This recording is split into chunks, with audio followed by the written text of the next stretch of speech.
Hey everyone, this podcast is part of Story Mode, the podcast network of Gamefully Unemployed. You can support us and gain access to other great exclusive podcasts at patreon.com/gamefullyunemployed. That's patreon.com/GAMEFULLY unemployed, which is spelled like it sounds.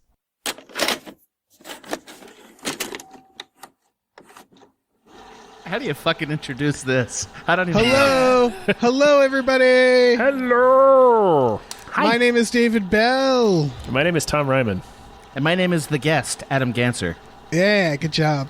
And we just watched No Holds Barred. No Holds Barred. Is that a song in it? Is that yes, song that's the song that plays at the end credits. Oh my god! I just had like Did you black that out? Yes, man. Hey, are you looking for a little escape?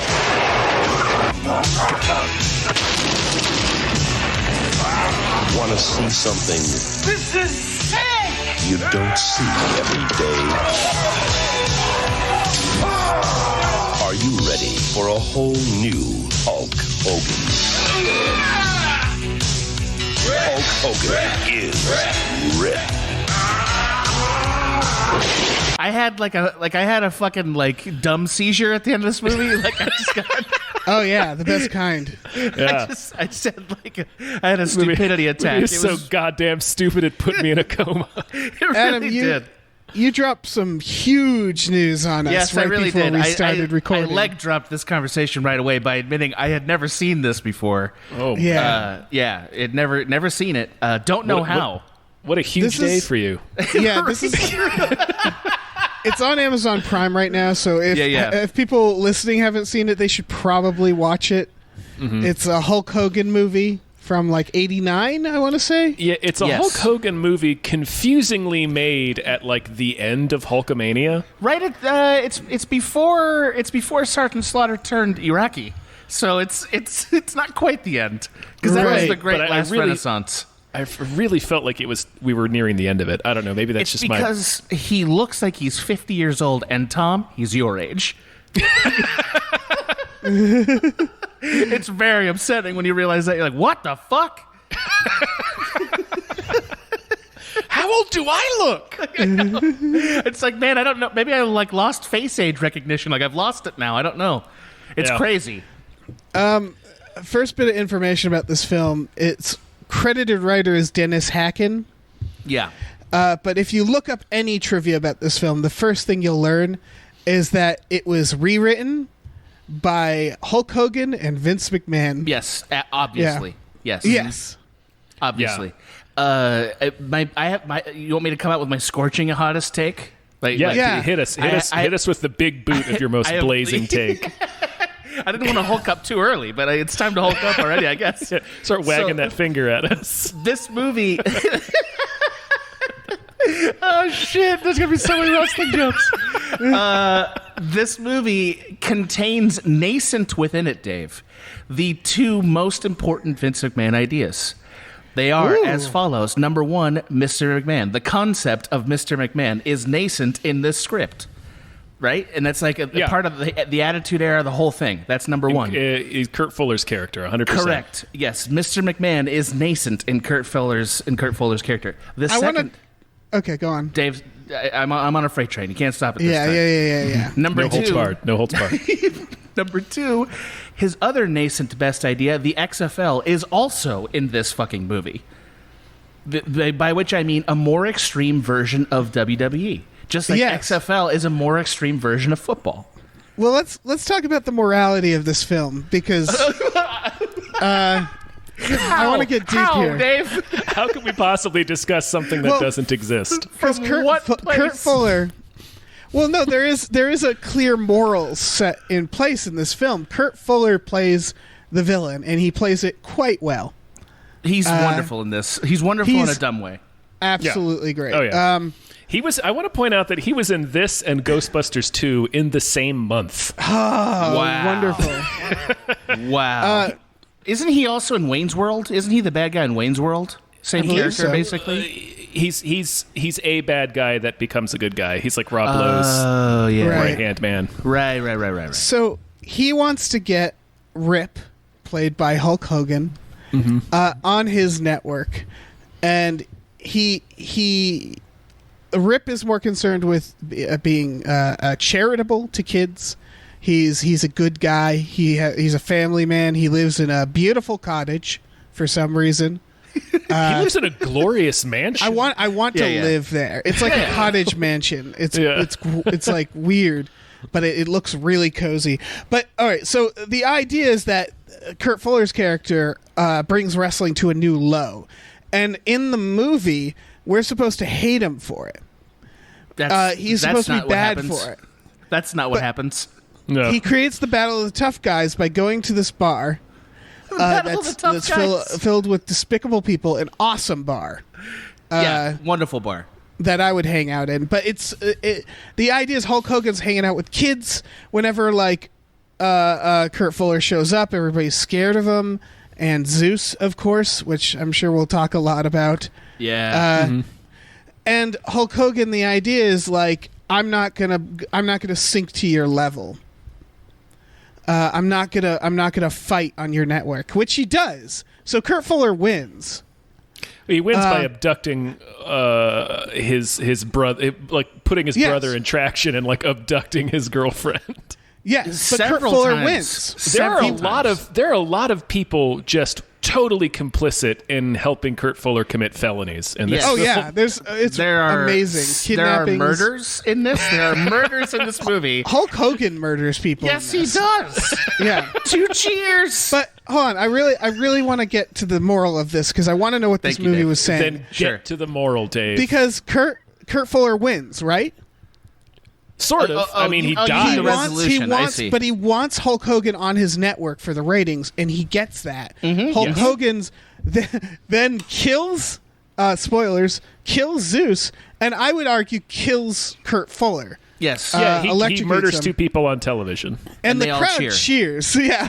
Yeah. But so is the ending the idea that he has gone down to that level that he said he wasn't going to? Right. He's become Hollywood Hulk Hogan.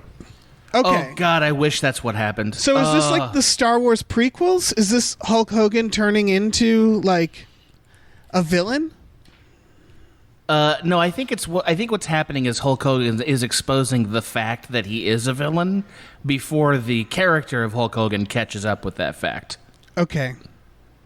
That's my take on it. By the way, Dave, you also just mentioned all the reasons for my next blazing hot take. What's that? Will Fuller's character is the protagonist of the film. Kurt Fuller, yeah. Kurt Fuller, sorry, yes. Kurt Fuller is the protagonist of the film. He's the only one that wants anything. He's the only person who does anything, and he's the person who gets what he wants at the end.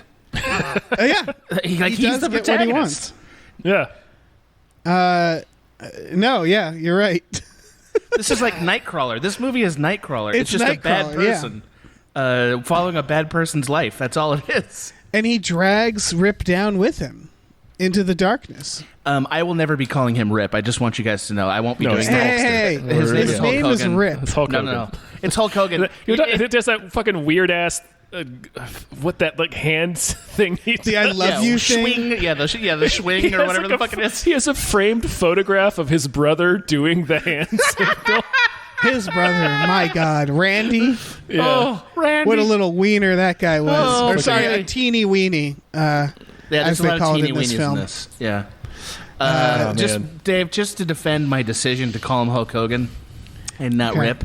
In this movie, the following people are who they are. Howard Finkel is who he is. Mean Gene Okerlund is who he is.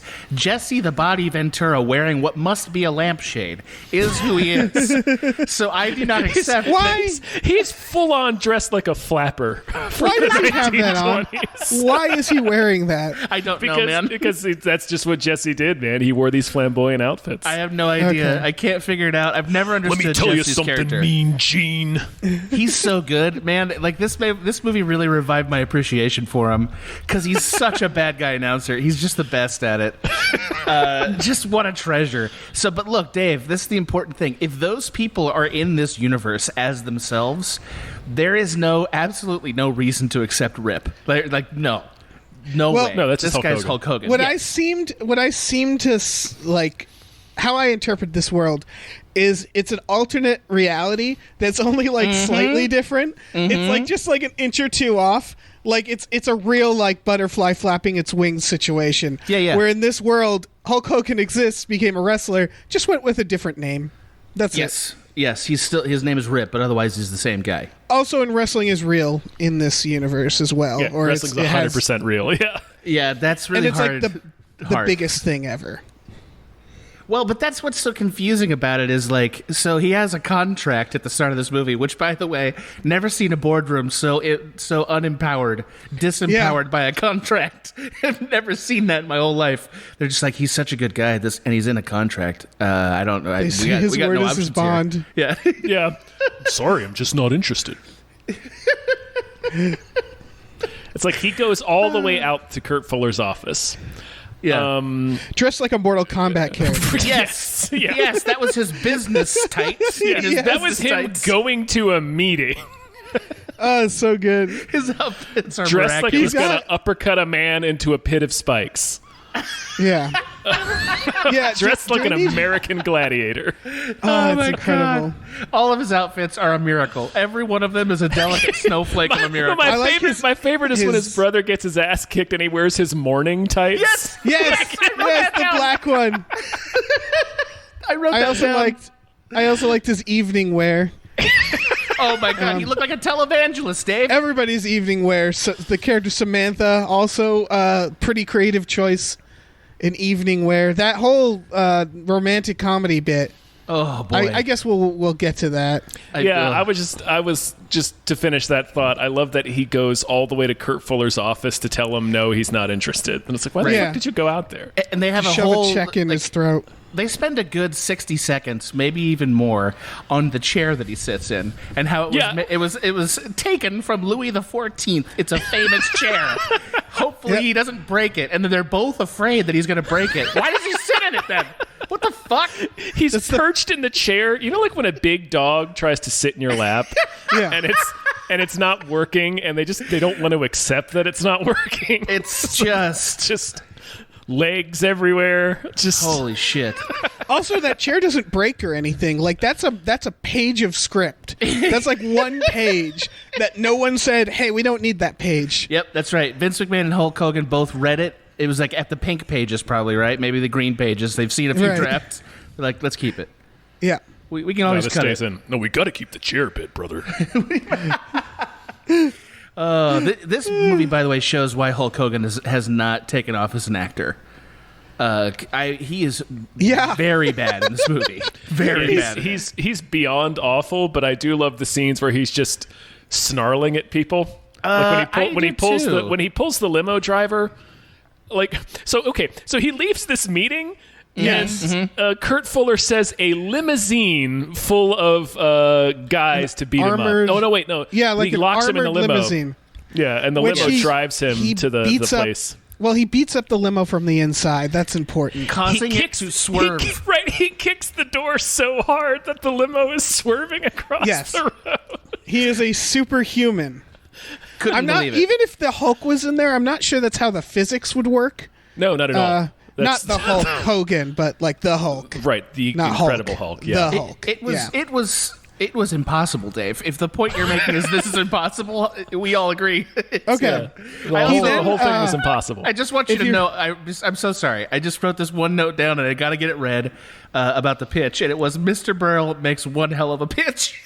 Because I also just to back up, he screams at him for not accepting his money. He keeps screaming. He keeps screaming "jock ass" at people like that is a phrase that people say. Oh my God! He also, when he addressed the boardroom, he holds up a poster of Hulk Hogan, and it's the doofiest poster, and he just says, "This is what people want." He just like Hulk Hogan walks in the office for this meeting, and he basically starts hissing at him the entire time, like looking at him like he's a maniac, like he's gonna murder him. Calls him a jockass. Right, he's like, calls him a jockass. Right, he's like, quit your contract, and he's like, I don't want to do that. And he's like, fine, here's a blank check, sign it. And he's like, no, I'm not interested. And then he's like, yeah, and then he just starts screaming insults at him. Yeah, right, and then he grabs him. There's a running theme in this movie with Kurt Fuller and a couple other people, like the waiter at the French restaurant, where the people will just talk mad shit to Hulk Hogan's face as if he's not fucking gigantic. Mm-hmm. Yes. Mm-hmm. Like, what universe would you do that in? You wouldn't do it to a regular human being, because that's the entire point of training people before adulthood, is so that they don't do shit like that. Right, So- but it's a thing that happens in movies a lot, where like it's just to give the hero an excuse to like beat the hell out of somebody or something like that. But it's like you have these people who are just like get in the enormous muscle bound lead character's face and just talk shit on them endlessly until a fight breaks out. It's like, what maniac would do that? Yeah. Also, going back to the morality of this film, I would argue that the good guy thing to do for Rip is to not shove a check down his throat. Because he's bigger than him, he can just leave. As when if two guys are so desperate as to rob a diner, my instinct wouldn't be to tear a seat out of the ground and pummel them with it. Mm-hmm. And I guess murder them? I think we're forgetting that, like, the problem is Hulk Hogan's a good man until the wrestling takes him over. That's right, what happens. and then he gets the crazy wrestling, eyes. and then he gets bloodthirsty, like literally bloodthirsty. He gets the wrestling devils in him. Yes, he does, and he starts laughing when he causes pain. Mm-hmm. Like, he causes people pain, and then they intentionally, after the fact, added laughter. Yeah. So we know how much joy he's getting from this horror he's inflicting on another person. We got to talk about the limo. I was just going to say, the gleeful snarling he's doing in the limo driver's face as he shits in his pants. Yep. Oh, diarrheas. Right. He diarrheas. That's right, because it was wet, and I was like, I don't understand. Did he piss out of his butt? What happened? And the yes, line, he did. Yes, he did. It's like a volcanic explosion of shit in the back of that man's pants. Just to back up a little, when the limousine pulls over, Hulk bursts out of the top of it. Yeah, he like does. Like an a exotic glorious dancer. orange Jack in the Box. Yeah. And then he kills all of them. He kills them all. He throws most of them headfirst through the windows of the car. Yes. And then he grabs the limo driver and he says, "What's that smell?" And then the guy says, sadly, Dave, you got to put some real mustard on this one. He says, Dookie. Because why not? I couldn't believe it. I had to pause. I had to pause it, take a lap around my neighborhood, just be like, I don't. What? I've lost faith in movies. Just I can't believe take a walk. Yeah. I had to walk that one off. I couldn't believe it. Oh my God, Dookie. Also, this is like a filmmaking thing, but I have to put it in now because I'll forget it later. Sure. So like, the fact that they added a lot of grunting and stuff after the fact to this. Yes. So they didn't get a lot of production sound. So there's a lot of times you can hear ADR, which is basically dialogue replacement. And it always sounds bad. It's a lot of movies you can tell when it's happening, but it really makes the wrestling feel more fake. And also, it makes the wrestling feel like one of those Shreds videos where it's like they took the audio out and they put stupid audio in its place. That's how the wrestling feels because of the sound work. It's very poor. Also, the music, Tom, you're going to be happy to hear, composed entirely by Jim Johnston. Oh, I know. Oh, he also wrote the No Holds Barred theme song. Oh my God! Because of course he did. Wow. Like 80% of the dialogue is just growls. Right. Coming like from... he's literally the Tasmanian devil in the Dookie scene. Yeah. I would say that the scenes that I love him the most, though, are the scenes where he has to say dialogue and like have a relationship with the Samantha character. When she takes him out on the aggressive dinner date, where she it's like humiliating him in front of the boardroom, but also asking him on a date. Yeah. She's like angrily asking him on a date to a cathedral. Yes, it was definitely a church. There was no question about that. Yeah. I mean, I think also Hulk Hogan knew that. That's why he showed up looking like a televangelist. Right? He did. Oh, my God. You know what I mean? Yes. Well, he knew because it's his favorite restaurant, as we learn. Right. And like those scenes, the scenes where he has to do comedy when he has to speak French, where he has to be like a romantic interest, are really where I think he shines, because it's like it's like taking a refrigerator and putting it in the scene. Mm-hmm. Like it's just like making one like steady noise, and it's really awkward, and it doesn't quite fit anywhere, and everybody has to sort of act around him. It's wonderful. Yeah, it's a magnificent thing. You can't get it any other way, but except for it being Hulk Hogan and him being horrible. Right. Yeah. It's the same thing as like having a dead horse in the scene. Yeah, dead horse in the scene. They have to Weekend at Bernie's that horse to make us believe. And the actress has to like pretend to be romantically interested in him. I know. I felt so bad for her. Oh my god. The hotel room scene. What's the movie that they're doing there? Because I know they're doing a movie. I don't know. Well, man. I mean, they're I know doing that fucking No Holds Barred. And didn't Planes Trains have like a scene where they had to separate the bed by a tape? Didn't they do that in Planes Trains? No, but they did. Yeah, they did sleep on the bed together, and like he had soaked Steve Martin's side of the bed in beer. Right. I mean, there's a bunch of movies like that where two people shouldn't be in a bed, but they are. But they tape up this partition between. And for some reason, like, if I knew I was going to be sharing a bed with somebody, well, first of all, Hulk should just sleep on the floor. I don't even know why this scene happens. What monster tries to divide that bed up between a person who's the size of 4 people and poor Joan Severance? Yeah, exactly. What? Come on. Yeah, like 300 pounds of Hulk Hogan and 110 pounds of Joan Severance. By the way, I was thinking of It Happened One Night. That was killing me. All right. Okay. So if I knew I was going to be sharing a bed with a person who I was not romantically involved with, and it was a little tense and odd, I definitely wouldn't get down into my underwear. Yeah. No. To sleep in the bed, and she comes out like in almost lingerie, and then he is wearing the most glorious banana hammock that has ever been stitched by human hands. Tom, really I think you're forgetting the like Fincher-esque twist to her character, though. That she's there to seduce Rip. That's true. She is. That's true. At least it made things make some sense. Like, right. It was like, okay, there's a reason for this. All of that sense is balled up into a little sack of trash and thrown straight out the window when Hulk Hogan wakes her up in the middle of the night doing just aggressive, insane push-ups on the bed. Is the bit that he's masturbating? Yes, it has to be. Right? That's clearly what it's supposed to be. She wakes up and her body is moving up and down, and you hear this like rhythmic breathing, and it's a real nightmare scenario to give us, the audience. Yeah. I don't care, like, if you're a kid, I assume they're like, the kids won't get it. The adults will get it. Mm-hmm, maybe, but, like, I don't know. Who the fuck knows what's going on in Vince McMahon's mind? No film should ever inject the image of Hulk Hogan, like, beating off into the audience's head. That's not a good idea for a film. He's beating off into my head?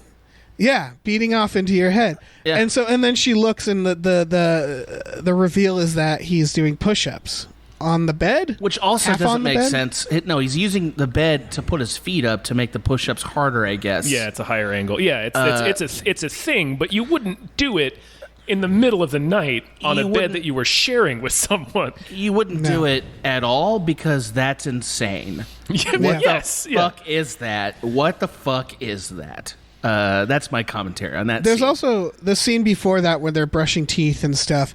She comes outside and she looks at him bending over, and she's just looking right in the crack of his ass. Mm-hmm, mm-hmm. And she like smiles, and it's like it's what mystery did she behold? I don't even know. Yeah, I want to know what she's thinking in there. By the way, those are the scenes where these were the scenes that I really missed all the other people in wrestling.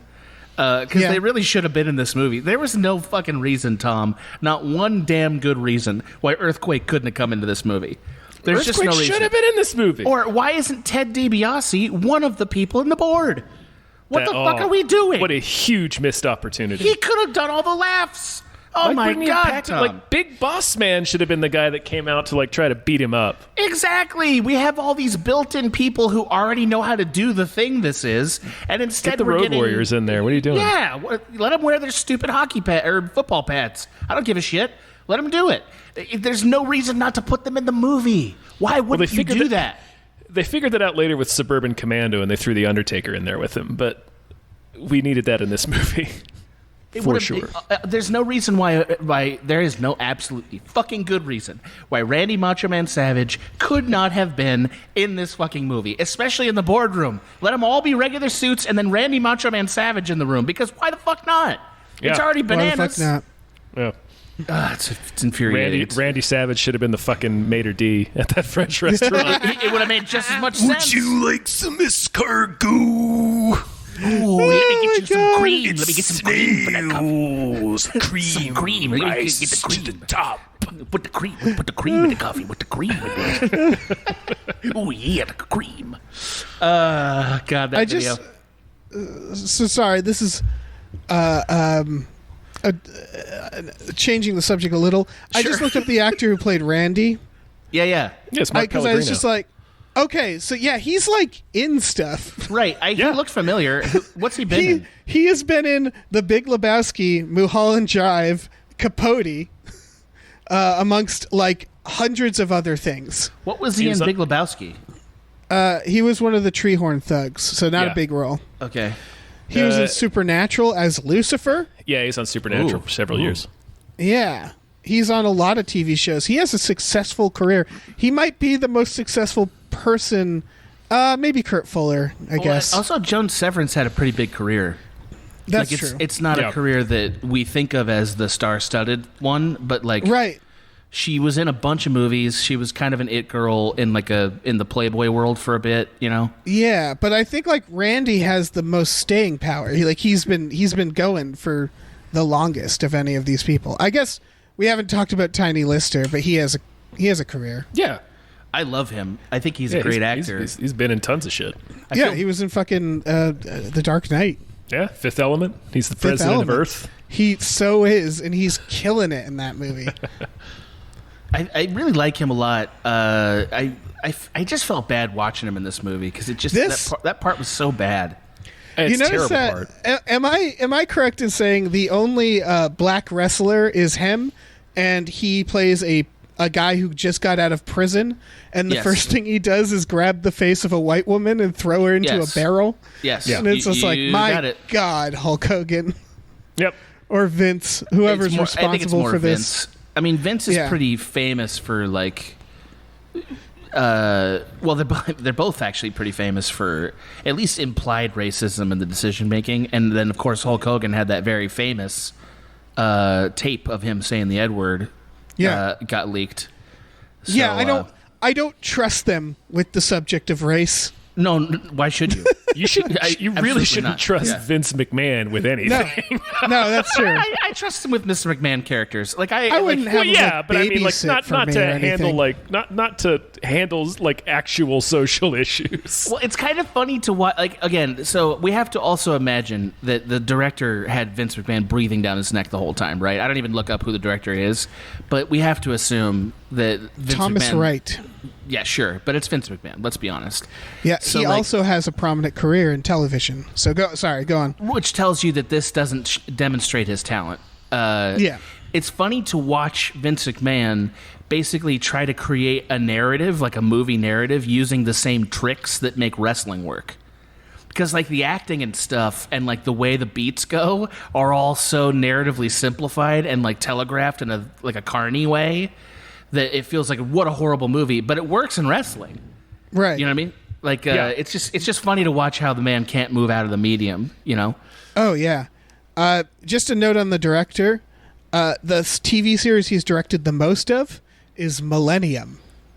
Remember Millennium? Oh, I do. He also directed several episodes of The X-Files for that reason, including the magician one, the one where Mulder and Scully fight magicians. So okay. I'm going to say a success. Yeah, obviously. Yeah. When Mr. Brell throws Joan Severance out of the office, which I think is about where we are in the plot summary, right? When we find we're out all over the fucking place. Where she's like, I couldn't seduce him. He's just a good man. Right, which I guess happens in the dead of night. I guess, right? That's what we're supposed to believe.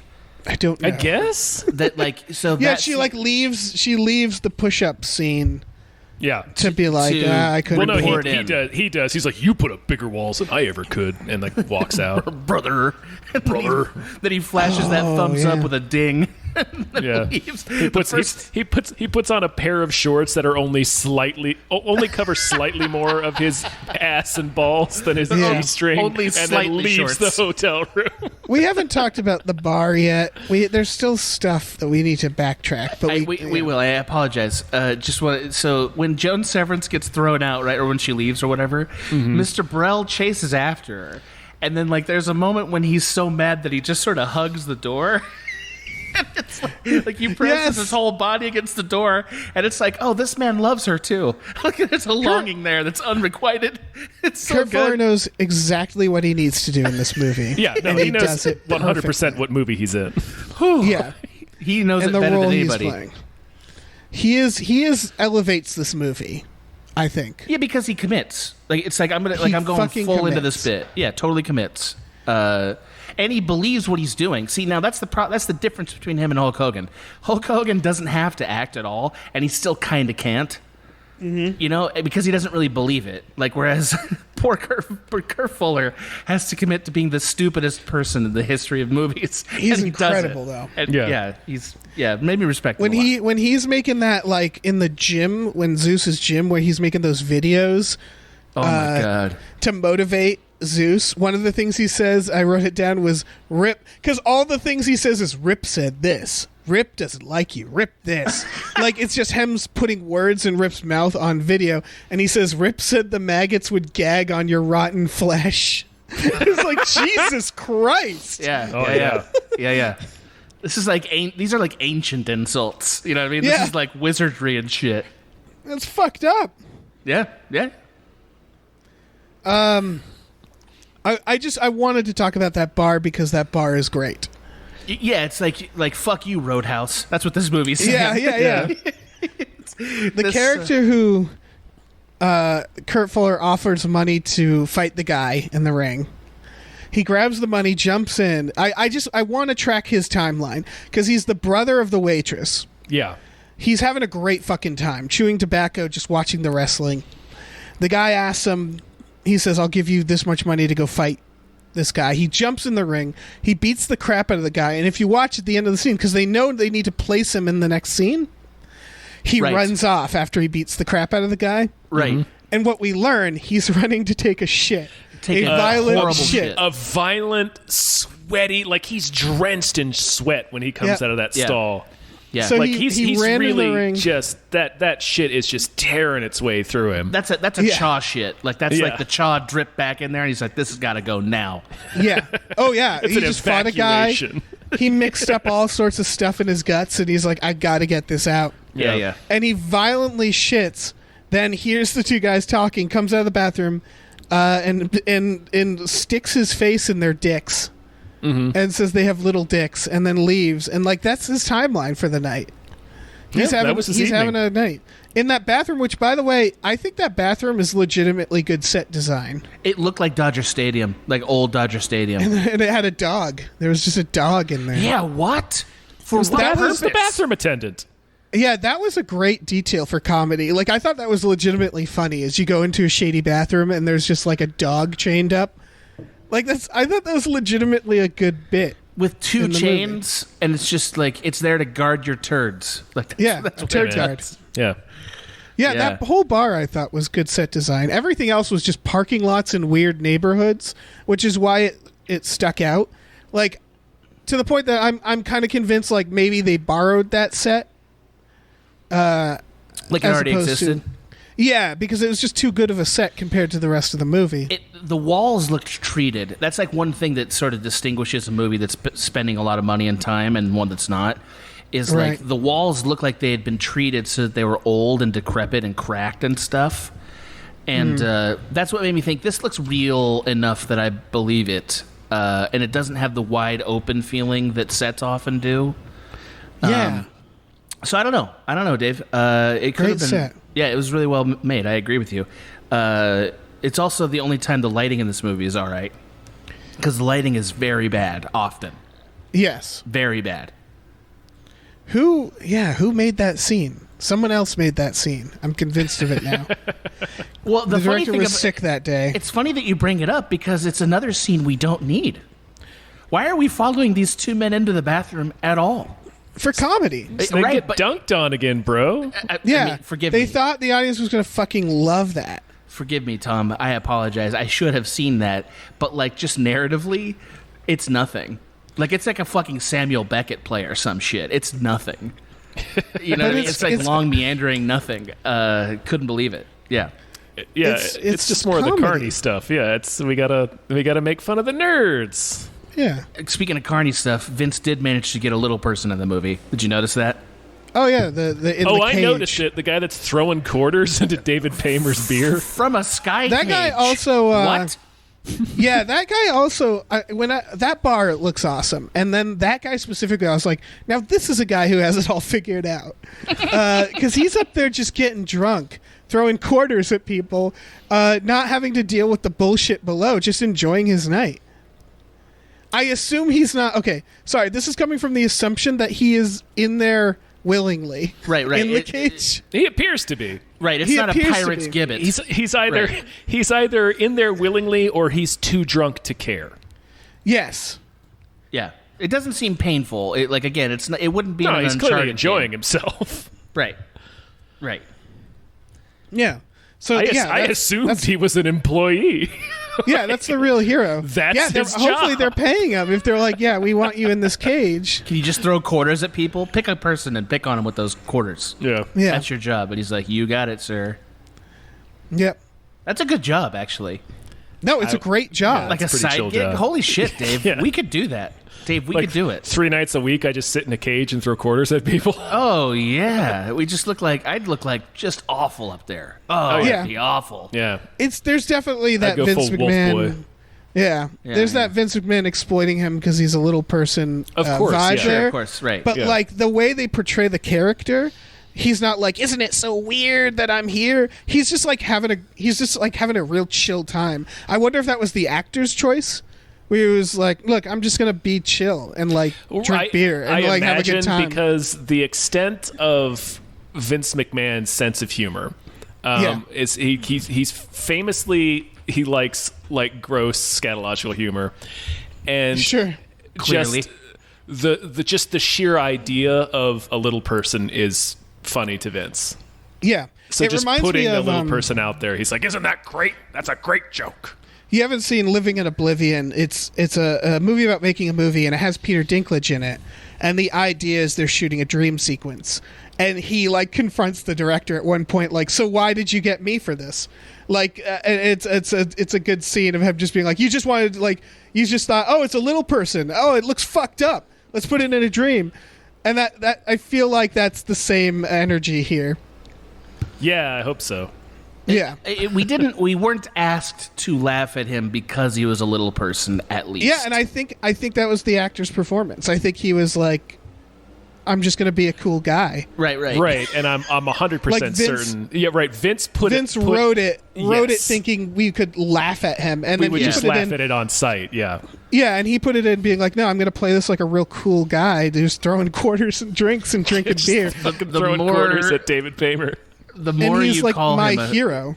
Yes, the more you call him a cool guy, the more I enjoy the idea of what you like, because it's that guy's fucking great. Oh, he's doing in this movie. He's absolutely in this movie. He's the fucking Fonzie. I totally agree with you there. But in life, I don't know so much. The actor is Rick Allen. I wanted to credit him because I think he is. I think behind Kurt Fuller, he's my second favorite performance. He was also in Death Warrant with Jean-Claude Van Damme. Oh, sure. And that was it. And that was it for his acting career. Wow. Yeah. Wow. Very impressive. I mean, he did make a lot out of nothing. He really did. He really did. He killed it. MVP. Can we talk about the rape thug that Kurt Fuller sends after Joan Severance? He 100% did that. He did that. And then Hulk Hogan catapults him via motorcycle into a tree. He murders him. Yes. Yeah. He murders him. Yeah. Yeah. Laughing. He laughs while he does it. Also, he's laughing with glee. Let's start with the fact that he shows up on a motorcycle, because that motorcycle is not in the film otherwise. No, right? it's there for that scene. Yeah. And then it's gone. Yeah, we never see it again. We never see him take a motorcycle anywhere, I don't think. I realize this is before The Undertaker arrived on the scene, but didn't that scene scream for The Undertaker to be in it? It really did. Oh. Right. It's like, I don't know should how have many fist fought The Undertaker on top of a parking garage. That's who should have shown up to. Oh, God. Tom, damn it, this just occurred to me. I'm sorry, I have to say it. Why the fuck isn't Paul Bearer in that boardroom? Why the fuck isn't Paul Bearer in that boardroom? My God. He's like, I want somebody to pitch, and then Paul Bearer, well, let's consult the earth. Right? Like, holy shit. That is a miracle, and it didn't happen. No, there's a lot of missed opportunities in this movie. Wow. Oh, I'm sorry. shit. I got us off topic, Dave. No, that's extremely on topic. Yeah, this is all topic. Yeah, this is all topic. So he sends someone to rape Joan Severance. Also, does he send those criminals in masks to shoot up a diner? Is he also responsible for that? Incidental. I think that's just incidental. Yeah. Wow. Where Rip destroys a diner to save it from. Yes, he does. From emptying its cash register of like a couple $100. He tears out a seat. Just repairing that seat is going to cost a lot of money. Right. He is like, everybody claps. There's a lot of scenes where it ends with and then everybody claps. Yeah, a lot of times. I agree. It's always him doing stuff that's like, in no way would people clap, but rather be shocked. Such as when Kurt Fuller gets electrocuted to death. Right. Hulk Hogan kills 2 men on live television, and the audience is like, yeah! Right. Yeah. And this isn't network. Like children. It's not a satire. You know what I mean? Like, it's just treated like it's a real thing, like it's okay. Yeah. Everybody's just like, woo! They don't even know the context of him murdering that guy. Nah. Also, everyone in the audience at that last fight, that last battle of the tough guys, is dressed like they're going to prom. Yeah. Yeah. It's like an event. Yeah. Why are people dressing up for Fight Club? I don't understand the Oscars. It's like the Oscars for them. Like, this is this world's biggest event. It's also a very tiny venue. There's like 50 people in the audience. Right. Yeah. Baffling. Utterly baffling. Oh my God, this movie. It was hard to be passionate about the movie at that point, because the wrestling was like not that good. Yeah, it wasn't that good. The wrestling match is like, you're just waiting for him to win. Like, I started looking at my phone during the match because I was like, he just chokeholds, and like people being like, get up, Rip. That's another thing that I wanted to talk. It's at the very beginning of the movie, we see a match that Rip has, and he chokes a guy out, then he gives him the big boot and the axe handle smash or whatever. Yeah, and that's it. And then the next day or shortly thereafter is the scene where Kurt Fuller calls him into his office, and he's like, I saw your match and I loved it. It's like, really? You said it was sensational. You did a lazy chokehold for a minute, and then you axe handled him and pinned him. It was sensational. It's like, what? Yeah, what do you mean? It's like some of the worst wrestling, like objectively bad wrestling in this film. In this universe, Superfly Jimmy Snuka's just been kidnapped already and just being held forever in some dungeon, so that good wrestling can never be seen. You know I'm glad we're getting to this, because I have a proposal about this film. I do too. Which is that I think it needs to be remade, and maybe remade like every 10 years. Yeah. Like the Constitution. Because like if The Rock played Rip, everything would make sense. That, I think, is the problem, is that they do this thing where Hulk Hogan, they show him wrestling, and Kurt Fuller is just like, I need that. That's what everybody wants. And you're like, that? Really? And then women are swooning for him, and he's like, I'm really an intellectual. And kids are willing to touch him. And it's just like, no, that guy, it's Hulk Hogan. Like, he doesn't fit. If you had The Rock play the same role, it would all make sense. People would be like, yeah, I want that fucking guy on my network. And Samantha would be like all up on that. She'd be looking right down his butthole. Sure, and we'd be like, we get it. We all would. We'd have we'd have a Gaspar Noé shot that just flies right in there and does all kinds of revolutions and shit. Yeah. It's just, I have another. Hulk was bad casting. Right, but he's also the most popular wrestler in the world at the time, so I don't even know. Although, but bad casting. Can you imagine, Tom, if Nature Boy had played this part? Because that would have been pretty good. Ric Flair could not play this part. Are you sure? Are you sure he can't play this part? I'm not so sure about that. Ric Flair can't not be a bad guy. That's true. Yeah, I guess that's true. Dave, he couldn't play this part. That's fair. Dave, I have another proposition that makes this movie make sense. Are you ready? Okay. Here's what happened. Some kid went to a carnival and wished at a carnival genie to be big, and that big person was fucking Hulk Hogan.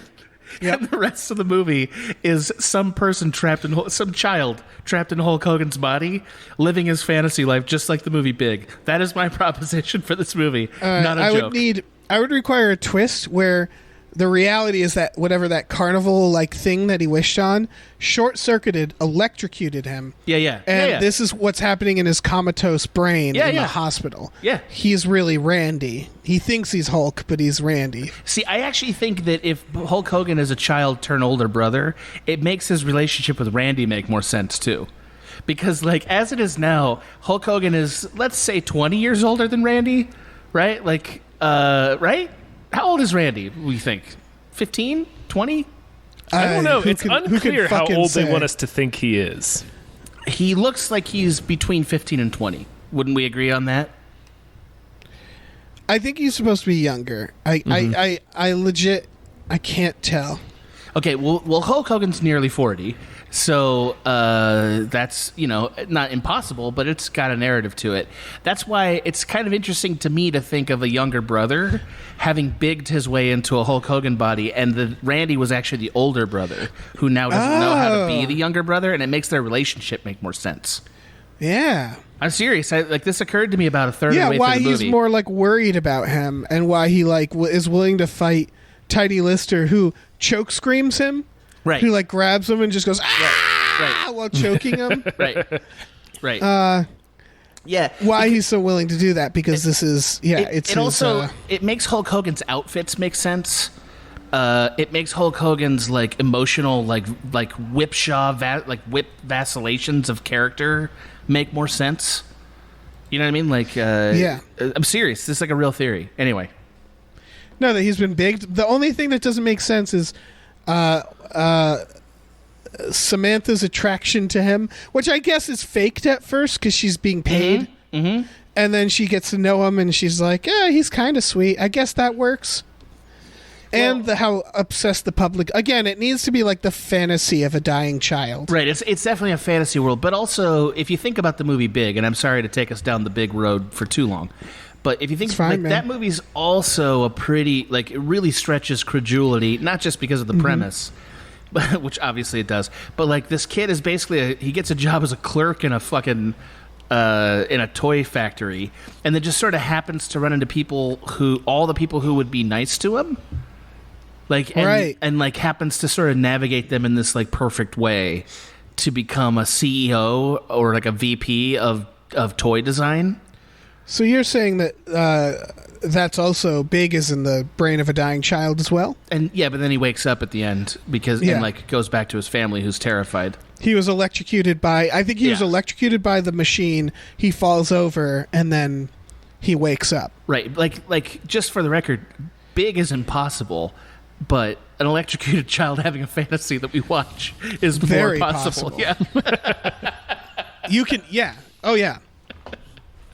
Yeah, that's infinite possibilities there. I mean, I can't say that it's not what's going on. Right. Yeah, exactly. Anyway, that's my theory. I hope it didn't take us too far off the track here. No, I don't think we've been on a track. No, I think we've just been circling around like sharks. Because... So, can I ask this one, toward the end question? Yeah. Why does Brel need Rip once he gets Zeus? That's what I was saying. Because he says, we were number one in the ratings. It's but people have been telegramming us. Here's what I think is the morality. He's well, they watched it, didn't they? So yeah, he's already won. He's already got the ratings he wants. Why does he need Rip? I think the morality, what they're saying here is that Kurt Fuller gets what he wants and he's still not happy because he's become just a dark character, right? Mm-hmm. Become a dark character, and so like he's what Rip will become, because Rip meets him. Like Rip goes down to his level, kills him. It's like Darth Vader killing the Emperor. Right. Spoilers. Right. It's like Rip is going to his level and he's losing his humanity, and ultimately Kurt Fuller gets what he wants. Mm-hmm. Which is sweet release. I think he's been sweet begging release for death and the sweet release of a fucking cable to his ass. Yeah. Yeah, right in his jock ass. He gets his ratings. His jock ass gets electrocuted. Yeah, he's too poisoned by the dark side at that point to realize that he's already won. It doesn't matter if Rip wins or loses. He got Rip on his network. He got the highest ratings ever. And yeah, he doesn't need Zeus to fight Rip. In fact, if he's afraid that Rip could beat Zeus, he would just keep Zeus. But like at that point, it doesn't matter. Like so, you're making the movie network out of, like, this is like making the Monday Night Wars only network. Yeah, like that's what you've created out of this movie, Dave. Which I very much admire you for, because that's a lot of art. Yeah, if Rip, all right, here's what would have happened. Rip murders Zeus, right? Right. Kurt Fuller gets his high ratings. If he doesn't get electrocuted, he could probably use his pull to have Rip put in jail. He could probably work out like, I'll work something out with the DA if you come work for me, or not. It doesn't matter. Battle of the Tough Guys is a hit. Yeah. Like if he doesn't, like, wrestling has never been linked to one wrestler, right? That's the whole thing, is that he can find more stars to be in Battle of the Tough Guys. He has one. But he just can't. He can't get. Rip has gotten into him. It's like the earworm in him. Yeah, Rip's living rent free in his head right now. That's true. Yeah, exactly. Yeah. And so he obsesses over it. Which sounds very Vince McMahon-ish, doesn't it? Yeah. I mean, like, Vince really is good at capturing his flaws. Like, he's very good at it. He replicates them everywhere. It's like kind of amazing. I agree with you, except for in 1989, wrestling kind of was a one-man business. I don't think this is what the film's intent was. Right. Yeah. I think they were on a lot of cocaine, and they wrote a movie. And this is the movie. It is. But you could interpret the ending as being very dark. Not just because a man is electrocuted, but dark for Rip's character, because he has killed two men, much like Zeus did. Because Zeus went to jail for that. Zeus, the bad guy, they say, like, he killed a man in the ring. And that's exactly what happens to Rip. He's become Zeus. And by the way, now I am become Zeus. Now I am become Zeus. That also reminds me, the destroyer of Kurt Fuller's. My favorite line in this movie is just Hulk Hogan yelling the word Zeus in that empty, magnificent gym. With smashing everything. With a completely bare wall, except for one, like, Highlights magazine-sized poster of himself. Yeah. God, I loved it. That was incredible. Oh, man. When he sees the projection, that's clearly they just took the actor. Right, he's clearly standing there, and then it's a hologram. Yeah. And I thought, like, why? Okay, first of all, why is there a hologram there of Zeus? Is Zeus fighting himself? Yeah. Well, that's what gets. That's why Zeus gets into a weird, like, coma rage every time he wrestles, because like he loses all spatial reasoning. The wrestling and shit. Takes him over. Yeah. The wrestling takes. That's right. Yeah, both men have this where they get hypnotized. Where they is that why? Is this Hulk's bit? Like, this might be a very dumb question. Is he called Hulk because of the Incredible Hulk? I don't think so. Well, they used to bill him as the Incredible Hulk Hogan, but obviously when he got to WWE on television, they couldn't do that anymore. And is the bit like You Wouldn't Like Me When I'm Angry, where he's like what Rip is in this, like we've described, he's a nice guy. He likes kids, but if you piss him off, he'll get crazy eyes and he will become not himself and he might kill you. Yes, he does that. He kind of does the Hulk Hogan second wind, yeah. Yeah, they didn't quite get it right though in this movie, which is kind of an unforgivable sin, because one of the important key ingredients to the Hulk Hogan hulking up is getting slapped in the face. Hulk Hogan then turns, it doesn't affect him, and he shakes his head while he puffs. No, that's important. Right. He doesn't shake his head Because when he shakes his head, he'll wag the finger too. And he wags the finger, right? If he doesn't do those two things, you don't realize how powerless you are against the power of Hulkamania. You don't realize the Oblivion that's staring directly back at you. It's a different character. Yeah. It's a different, darker character. Yeah. Because it is very Hulk-like. The idea is he's constantly fighting that rage inside of him. Because, again, for him to win would be to not fight Zeus. Mm-hmm. That's how he wins. And they even set that up where Zeus challenges him and he refuses. But they set off his Hulk rage and he becomes a monster and he can't control himself. Right. He should have done the Luke Skywalker move. I am a Hogan, like my father before me. It really is like if the end of Star Wars, Luke Skywalker just started beating on Vader and beat him to death in front of the Emperor, and the Emperor was like, Jesus, and then he started going towards the Emperor, and the Emperor accidentally electrocuted himself. And then everybody was like, you did it, Luke, and he's like, well, I guess I did, and that was the end. I want to intercede there briefly, because apparently neither of you guys remember how Return of the Jedi he does kind of he does fucking wail on Vader. But then he refuses to fight. Cuts his goddamn arm off. Yes, but you know what I mean. If after that, if he stepped on his fucking helmet until it became doesn't flat, kill him. Yeah. Right. Like that's what happens. He says, I won't fight you. Vader's like, well, maybe I'll get your sister. And Luke's like, nope. Yep. Right. The moral arc, he does kind of Hulk up. Luke does Hulk up a little bit. He does the finger. He does the thumb pinky thing. Yeah, he does. I'm a Real American starts playing. Yeah. Oh my God. Oh, no, they needed it once. We needed it once. We didn't get it. We needed it.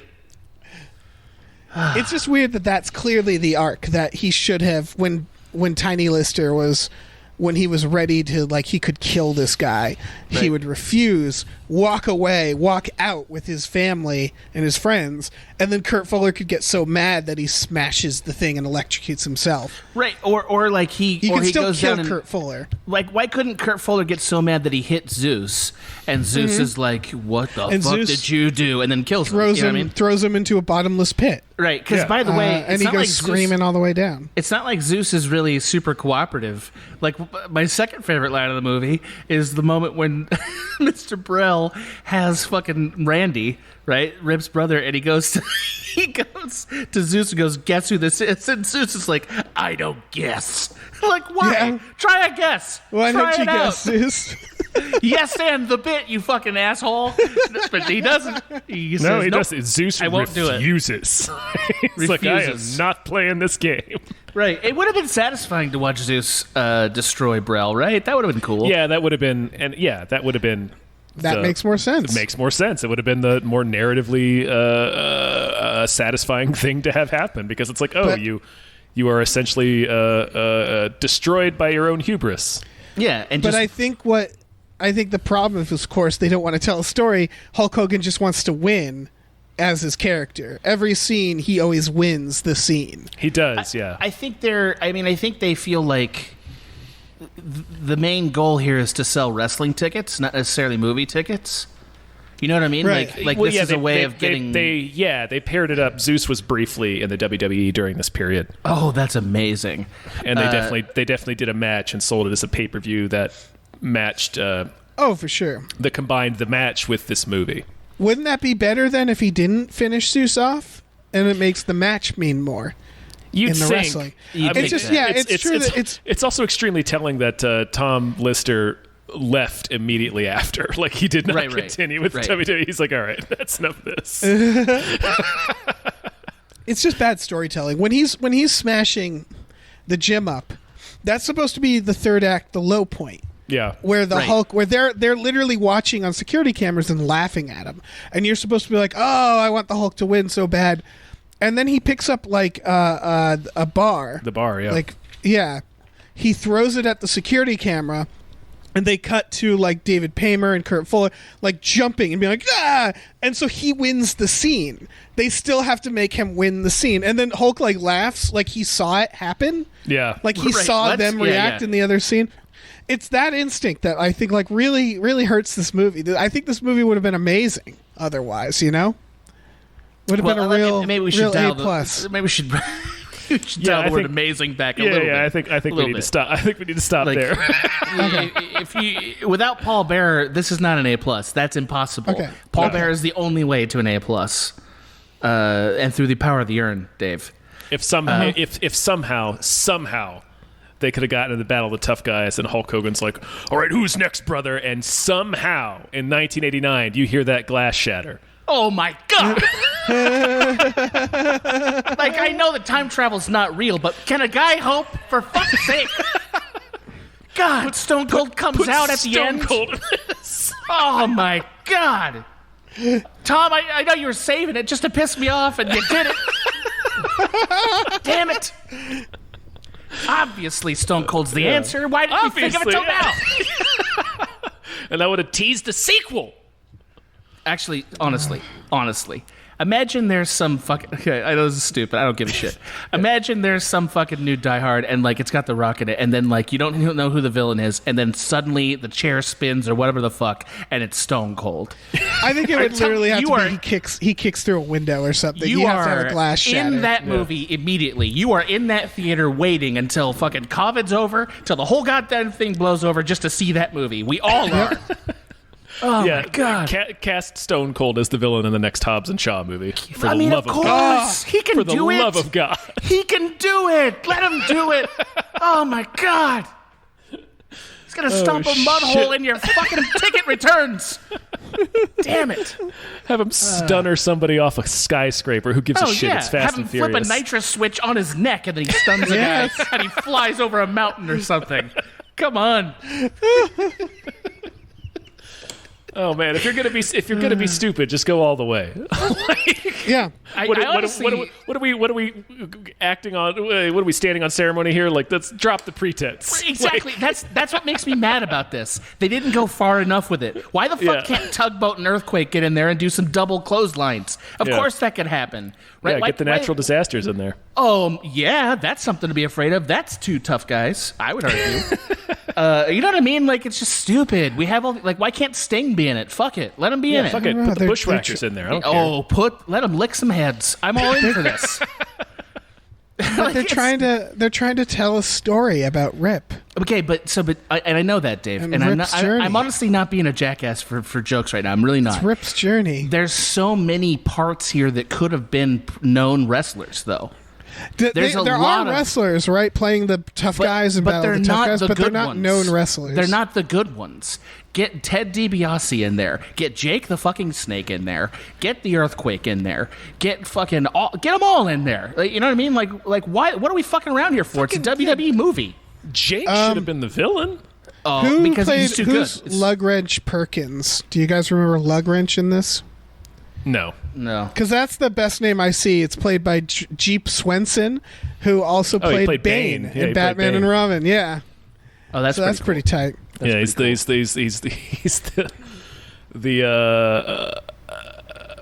genesis point of the Captain Fatstrong gag. Well, that's shit. That's what Jeff calls him in the podcast. Captain Fatstrong. Captain Fatstrong. That's so good. But the problem is that they they picked all these like actors who are like sort of like stunt wrestling actors, but like they have wrestlers. You know what I mean? Like, and it's their product. I don't get it. It doesn't make sense to me. Like they really butchered that. And the things they thought were important. It's like, let's get Jesse Ventura and Mean Gene for the one wrestling match, and like call them that and get them on camera. But let's not get Roddy Piper to be. You know what I mean? What? Like why wouldn't you do that? Especially Piper was already in movies at this point. Piper, by the way, would have made an excellent boardroom member. Like, they could have put all kinds of ghouls and monsters in that boardroom, and it would have been wonderful.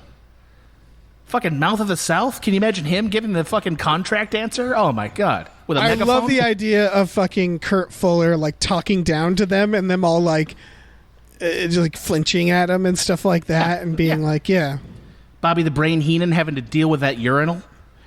Oh, yeah. All right, I've done enough of this bit. It legit makes me mad. Yeah, no, for sure. Well, remake it. No problem. You got it. Here it comes. Hold your breath. Okay. Yeah. Wait. Can I say the one thing that, like, this is like a really irritating little thing, but it really drove me crazy? I did not understand the buttons in the elevator at the venue for the final fight.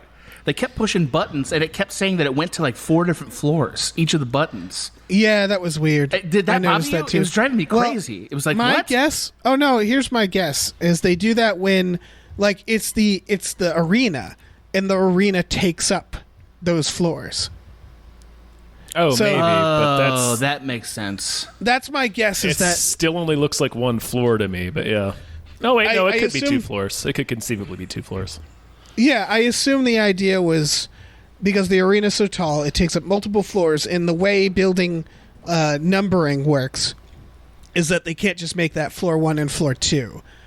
Maybe because there are other floors, like there are multiple floors in the building where that one big one takes up. You know what I mean? So that does count as like floor 1, 2, 3, 4. It's just like one of those things. It's one of those perfect things. Movie, you guys. Right. If it's one of those things. If I'm a director, I'm like, hey, production design, can you just make a new elevator? Can you just push it? Like, can you put a new front on the elevator button? But so this I'm not is real, by that? man. This was real. It's realistic. All right, I'm stopping this. That was the moment you got furious? I am bringing this to a close. I don't blame you. That made you angry? Because you can tell, Dave and I almost got an hour of content out of those elevator buttons. We're nearing it. We're nearing it. Yeah, we're circling it. Man. Yeah. Yeah, watch this goddamn movie. It's totally insane. Right now, it's on Amazon Prime if you have that. Would you say that you liked it? Would you say this is a fun movie to watch? It's fun to watch with other people. Yeah, that's right. Yeah. So if you can do like a virtual hangout or something. Yeah, a drinking game. Drink every time he growls. You'll be hammered in like 3 minutes. You'll be on the fucking floor before the end of the first act. Yeah. Drink an entire bottle of wine the first time he does that thumbs up at 13 minutes because I howled with laughter when that happened. Like he like rams a check down the throat of a TV executive, beats up the other guys, walks over to the door, and then ding, thumbs up. It was like, what? So fucking good. Yeah, it was very good. Oh man. Yeah. Oh my gosh. Well, thanks, Adam, for doing this sort of real impromptu we just watched. There's like nothing coming out this weekend, so I understand. It's Except always a pleasure. Hamilton. We could have done Hamilton. Just throwing that out there. What the fuck are we going to say? What are we going to say about Hamilton? All right, that's fair. I don't know. I like it. I'm sure it's already a few years old. I mean, like, I don't know. Yeah, no, I know. Like, our audience is like, no, do this. Like, no holds barred. Yeah, do 100%. No holds barred, yeah. I get it. Do the dumb thing. Yeah. God, it just struck me as very funny because I was like, yeah, nothing's out this weekend. And then right before we started recording, I was like, oh, yeah, Hamilton. Yeah. Yeah, sure. This was obviously a better call for me to appear on this podcast than the Hamilton one. Tom, I got to tell you, if things go our way in November, if there's not a Stone Cold video clashing over Trump's reaction to losing the election, then we've lost our will as a country. We just fucking lost it because that needs to happen. Yes. Yeah. Oh God. I follow Stone Cold on Twitter, and I might have to stop because all he does is tweet to people who are drinking his beer with the word "cheers" over and over again. And like it's like, okay, this is just Stone Cold saying cheers all the time. Best. Shit. Yeah. That's the same as him tweeting what? Him just tweeting the word what over and over. What? Oh shit. What? Oh God. So let's get into this elevator. No fucking kidding. Dave. Yeah. It's like it takes 3 buttons, by the way, to hit one of the floors, and the floors don't match the numbers on the buttons. It drove me fucking crazy. She's also doing the thing where she's pushing the buttons a bunch, and it's like... I wanted to fix her hair. Her hair, it wasn't exactly right. I don't know what would have made it better, but it was like I don't know what's wrong with it. I don't think there's anything wrong with her hair. So, Dave, tell them about our Patreon. Yeah. Well, hold on. Adam has to plug stuff. Sure. Oh, thank you. You can find me on the Twitter at The Real Gans. Also, Stone Cold. You can find him on Twitter if you're looking for that. Yeah. All my podcasts at this point are available on Small Beans. I have 3 of them. I will just run their names really quick. There's I'll Show Me Mine If You'll Show Me Yours with Maggie Mae Fish, which is about sharing friendship through media. And then I have this one called Director Piece Theater with my buddy Abe Epperson, which is about we're two directors talking about the high art filmmaking and low art films. And finally, One-Upsmanship with my boy Mike Swaim, where we talk about video games. Thank you for having me on. Yeah. Vidya Games. Thanks for having me on. Yeah. We have a Patreon. It's patreon.com/gamefullyunemployed. We have exclusive podcasts like Tom and Jeff Watch Batman and Fox Mulder's a Maniac. There's some good stuff on there. We every Friday we watch movies with our patrons. Movies like this. We watched this, I think, one of the nights. We definitely did, yeah. Yeah, get inside of us. Yeah. This is a great show. I love this show because I love it. It's so fun. Oh. I love you on it. Indeed. It feels like it had been since that Muppet movie. It feels like I maybe haven't been on it since, and I was like, man, that Muppet movie is a real fucking disaster. What the Muppet fucking movie? Yeah, the Happy Town murders or whatever. It'd been a while, and I know it's because you guys there's reasons that are totally legit, but I was like, man, that Muppet movie left such a bad taste in our mouths. That was a real piece of shit. We all just walked away from this podcast. We all took about a year and a half off. Oh, man. We also have a store, tpublic.com/store/gamefullyunemployed. You can get t-shirts, posters, stickers, mugs. We do have mugs. And other things. So check that out if you want to, or don't. I don't care. I don't care what you do. It's your time. I'm living my life. You live yours. You live your life, yeah. Happy 6th of July. Indeed, yeah. All right. I hope it was good. Yeah, I hope there were many fireworks and hot dogs or whatever you do. I don't know. And that you wore a mask, and you stayed away from danger, like a responsible citizen, like a wrestling mask. Yeah, just like sit alone in your house in a dark room and eat hot dogs. Oh my god! In a wrestling mask, celebrate your freedom. If somebody gave us a luchador mask instead of these ninja masks we're wearing, would you wear a luchador mask? Well, luchador masks traditionally don't have the mouths covered, right? Ah, damn it. So it's perfect. Yeah. So you've got a perfect mask.